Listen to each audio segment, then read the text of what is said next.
Greetings, everybody. I want to welcome you here to Prog Monster. My name is Murph. I am the host of this show.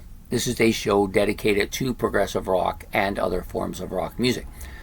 So we're here today for the mini-series we're running, which is the Alternate Universe. This will be episode 2. For those of you who haven't seen the first episode, you can go back and watch that.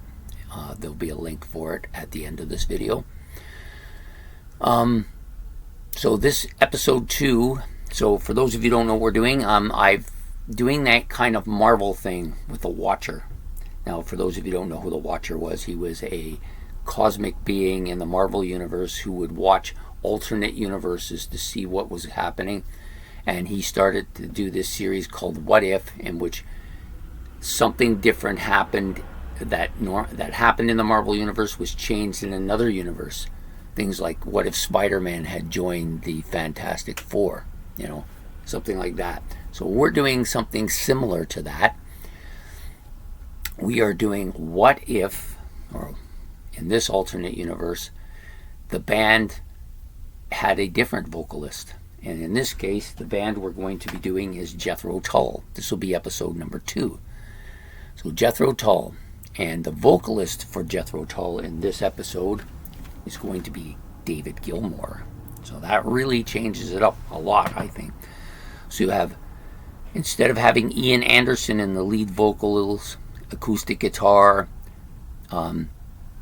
flute, all that kind of stuff, we're going to have David Gilmour in that position, in which he is lead vocalist and lead guitarist. So at this point in time, this is the first album, of course, of Jethro Tull. This is where it's going to start with them. We also have Mick Abrams in this band, also on lead vocals and guitars. And then you have also Glenn Cormack on bass and Clive Bunker on drums. I think I said Cormack, right? I might have. Glenn Cormack, anyways. So this is the band that forms. David Gilmour on guitars here. Now, David Gilmour, to me, is a fantastic melodic guitar player. He's also a great vocalist, but he's not necessarily a dominant character. Not overly dominant. I don't think his ego is so huge that it has to be his way. Otherwise, he could have never worked in Pink Floyd. It wouldn't have worked, So it might be a little bit different than it would be with Ian Anderson. Actually, it's going to be quite a bit different here. So with this vocalist, you already have a guitar player in the band, in Mick Abrams, also doing lead vocals. Could there be a conflict here? Which direction is this band going to go in? Now, in the original, Ian Anderson took control and the band went in the direction he wanted it to go, and Mick Abrams left and went off to form his own band and do his rhythm and blues sounding music. But would that happen here with David Gilmour, who also has a leaning towards blues music? Maybe this marriage actually works better than the Ian Anderson one, at least for the band, the particular guys in the band. Does that change the direction in which Jethro Tull goes? Do they keep the name Jethro Tull even? I suspect the name won't be changed. They'll keep it. But the musical direction, I'm almost certain, is going to be changed. Because without Ian Anderson, you do not have a flute player anymore. Now, do they go and get a flute player? I'm not sure that they go in that direction, so why get the flute player, right? So maybe the music becomes very different. Maybe they go more in Mick Abrams' direction because they're already playing blues. David Gilmour kind of likes that sound. I don't know if it fits his guitar as much, but I'm sure you will get a little bit of that in his music. He definitely likes the blues, that's for sure. So I think this fits actually kind of a little bit better on a personality scale than it did with the Ian Anderson era, but I don't know that it's going to suit people who like Jethro Tull very much, because I don't know that they're going to go in that direction anymore. Now, you have Glenn Cormack and Clive Bunker on the first album. And then the next album, Mick Abrams left because he wanted to do his own thing, which was different than what Ian Anderson wanted.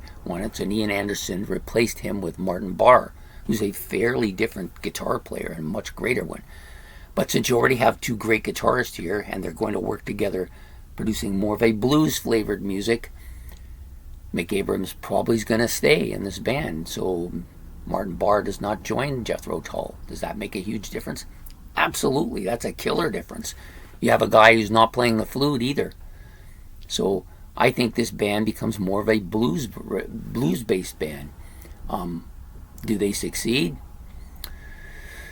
I'm not sure. So first of all, Ian Anderson is the lyricist and music writer for the band, and he's no longer here, so somebody will have to step up and do that.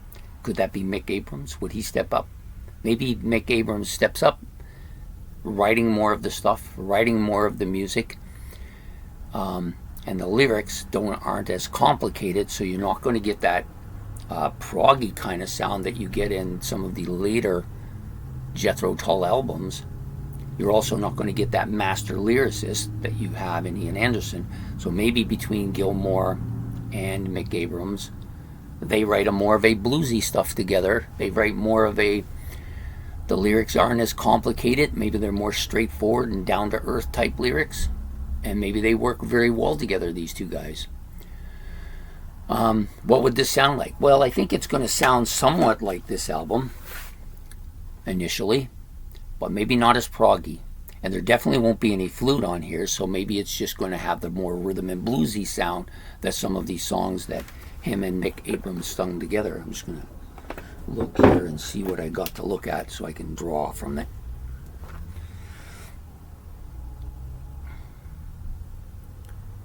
Yeah. Someday the sun won't shine.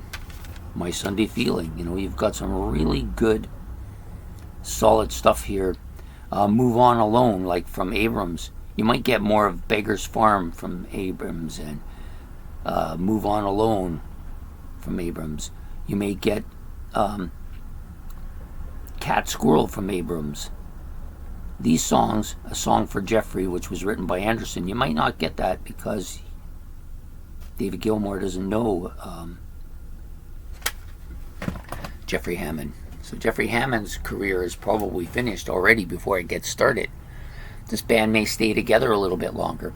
Maybe they get to a point where they add different types of musicians as people leave. Maybe instead of John Evan on the second album, and then on the third album, and then Jeffrey Hammond on the fourth album, maybe you don't get those guys coming in. Maybe it's different musicians that come in to replace Cornick and Bunker. Maybe they don't even leave. Maybe Cornick and Bunker decide they want to stay in the band. Hard to say, right?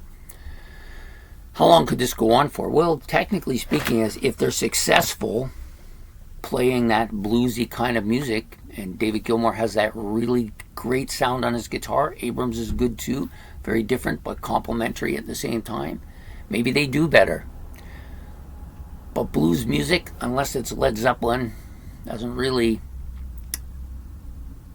get a huge success. But if they're heavier blues, anything's possible here. They could become more of a hard rock blues, more of a soft rock blues, more of just a bombastic blues. All these things are possible with this band with David Gilmour at the helm.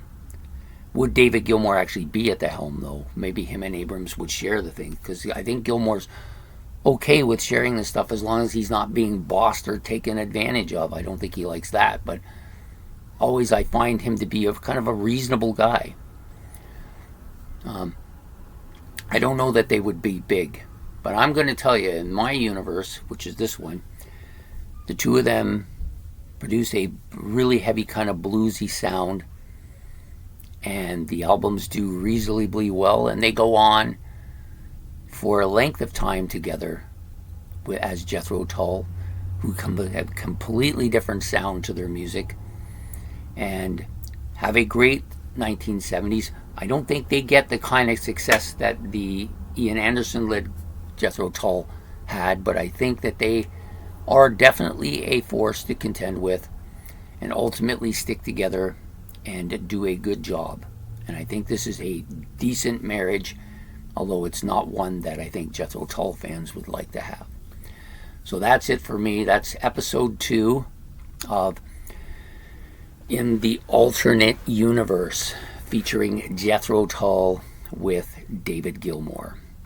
So you tell me, how do you think this marriage works out? If you like this episode, please hit the like, hit the subscribe. If you like this episode, let me know what you liked about it. If you think that this is not a good marriage and that my assessment of the situation is completely erroneous, or that I'm a complete idiot when it comes to it, that's fine too. It's all just a fantasy in an alternate universe. What would have happened? And in my universe, they do well, but they don't have that sound. So I hope you like this. Please don't forget to hit the notification bell. We will see you on episode 3. Have yourself a good day. Take care.